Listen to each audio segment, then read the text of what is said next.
రాజమహేంద్రవరం ప్రతిష్టాత్మక Aryapuram cooperative urban bank పాలకవర్గ ఎన్నికల్లో చల్లా శంకరరావు ప్యానెల్ను గెలిపించాలని ఎమ్మెల్యే ఆదిరెడ్డి వాసు విజ్ఞప్తి చేశారు.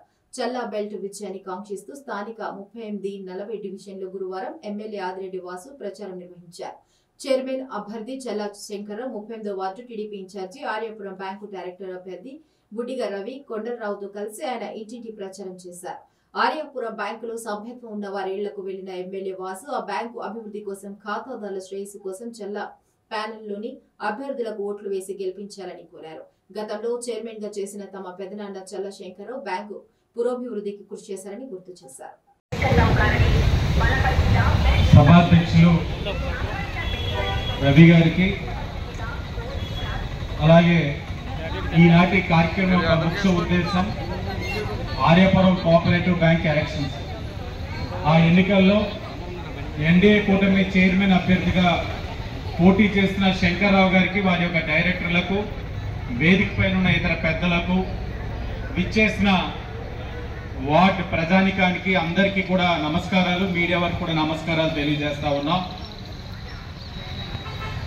ఏదైతే ఎన్నికలప్పుడు హామీ ఇచ్చున్నామో ఆ హామీకి కట్టుబడి పెన్షన్ పెంచేస్తామన్నాం.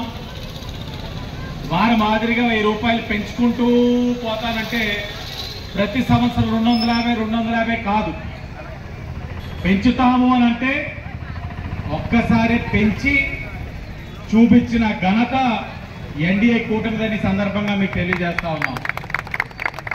ఇసుక ఉచితంగా ఇస్తామని చెప్పాం. దానికి అనుగుణంగా ఉచితంగా ఇసుక ఇచ్చి రాష్ట్రానికి వచ్చే రాబడిని కూడా వదులుకున్న ఘనత ఎన్డీఏ కూటమిదని మీకు ఈ సందర్భంగా తెలియజేస్తాను. ఇది చిన్న విషయం కాదు.